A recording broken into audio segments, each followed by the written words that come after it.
నమస్తే, నేను Vamshi. Welcome to I News. లక్షలు ఇస్తాం, అది కూడా మహిళల్ని గర్భవతులను చేస్తే. ఈ ఒక్క మాట, అక్షరాల ఈ ఒక్క మాట, ఒక్క కళ్ళు చెదిరే ప్రకటన మీరెప్పుడైనా విన్నారా? షాకింగ్ కదా. కానీ ఇదే మాటలు నమ్మి జీవితాలు నాశనం చేసుకున్న యువకులు ఎంతో మంది ఉన్నారు. ఊహకందని రీతిలో డబ్బు ఆశ చూపి అమాయకులైన యువకులను తమ ఉచ్చులోకి లాగి నిలువునా ముంచేశారు మోసగాళ్లు. బీహార్లోని నవాడా జిల్లాలో బయటపడిన ఈ దారుణమైన స్కామ్ డబ్బు ఆశ చూపి యువకులను ఎలా బలిపశువులను చేసిందో, వారి జీవితాలతో ఎలా ఓ ఆట ఆడేసుకుందో తెలుసుకుంటే గుండె జారిపోవడం ఖాయం.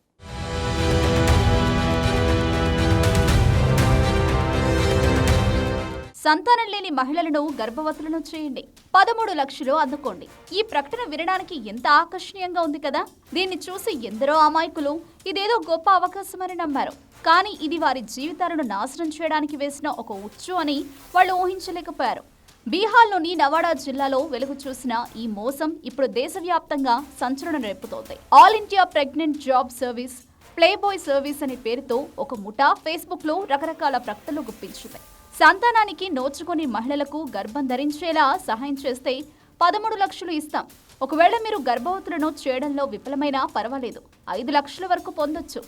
ఇలాంటి ప్రకటనలతో ఎందరో యువకులను ఈజీగా డబ్బు సంపాదించాలనే ఆశతో ఉన్న వారిని ఆకర్షించింది.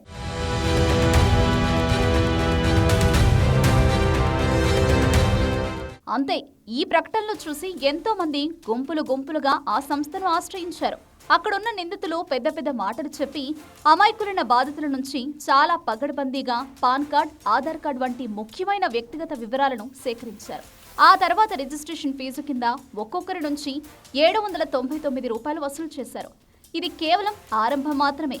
ఆ తర్వాత రిజిస్ట్రేషన్ ప్రాసెస్, హోటల్ గదుల బుకింగ్స్, ఇతరత్రా ఖర్చులు అంటూ వేలల్లో దండుకోవడం మొదలుపెట్టారు. ఇక్కడితో ఆగలేదు. సెక్యూరిటీ డిపాజిట్ పేరుతో మరో 20,000 రూపాయల వరకు వసూలు చేశారు. చాలా మంది బాధితులు అంత డబ్బు ఎందుకు అని ప్రశ్నిస్తే, మీరు తర్వాత మోసం చేయకుండా ఉండడానికి, మాకు నష్టం రాకుండా ఉండడానికి ఇది అవసరం అంటూ బుకాయించారు.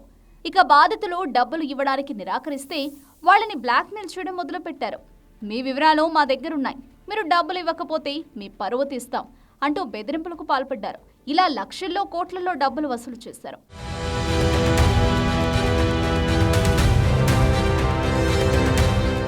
ఈ ముఠా దారుణమైన మోసాలు ఎవరికీ తెలియకుండా రహస్యంగా కొనసాగుతుండగా కొందరు బాధితులకు అనుమానం వచ్చి ధైర్యం చేసి పోలీసులకు ఫిర్యాదు చేశారు. రంగంలోకి దిగిన పోలీసులు కేసు నమోదు చేసుకుని దర్యాప్తు ప్రారంభించారు.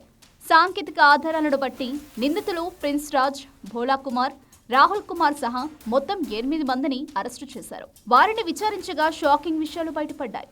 నిందితుల దగ్గర నుంచి 6 మొబైల్ ఫోన్లను స్వాధీనం చేసుకున్నారు. ఆ ఫోన్లలో కస్టమర్ల ఫోటోలు, వారితో జరిపిన వాట్సాప్ చాటింగ్లు, ఆడియో రికార్డింగ్లు, పెద్ద ఎత్తున బ్యాంక్ లావాదేవీల వివరాలు బయటపడ్డాయి. ఈ ఆధారాలతో పోలీసులు కేసును మరింత లోతుగా దర్యాప్తు చేస్తున్నారు. ఇలాంటి మోసపూరిత ప్రకటనల పట్ల ప్రజలు అత్యంత అప్రమత్తంగా ఉండాలని పోలీసులు హెచ్చరిస్తున్నారు.